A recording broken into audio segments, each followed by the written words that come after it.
अस्सलाम वालेकुम वरहमतुल्लाह जी नाज़रीन, मैं तुहारा मेज़बान अंसर खान सरे की न्यूज़ कोट चुट्टा दे नाल तुहारी खिदमत च हाज़िर हाँ। ये सारा दोस्त है सरदार अब्दुल अली खान।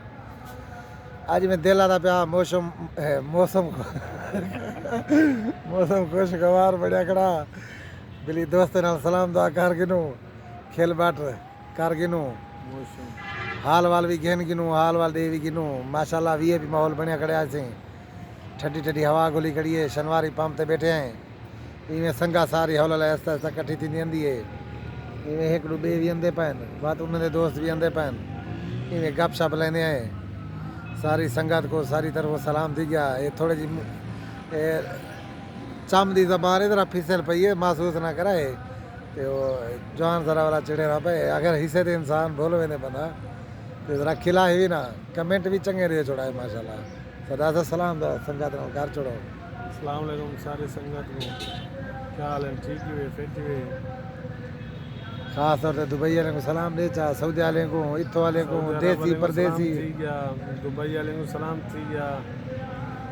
ये सारे को सलाम थी गया। ये सारा बिराए सी सरदार अब्दुल अली खान सारे इलाके का माशाल्लाह जिम्मेदार है अल्लाह ताला को तरे देवे इको आदे वदू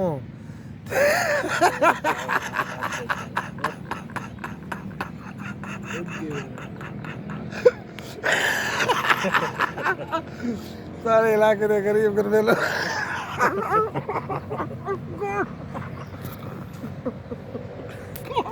यार गाड़ यार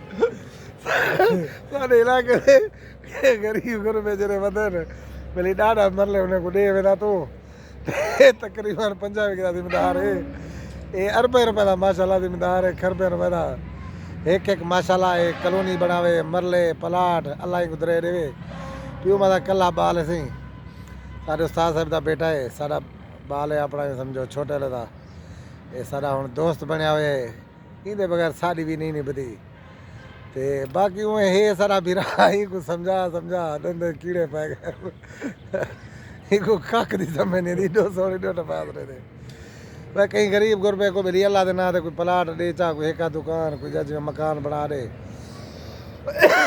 कशा खाना इनी समझ कख नहीं आती बाकी अगला हाल वाली हो आप रहती को दसाए सही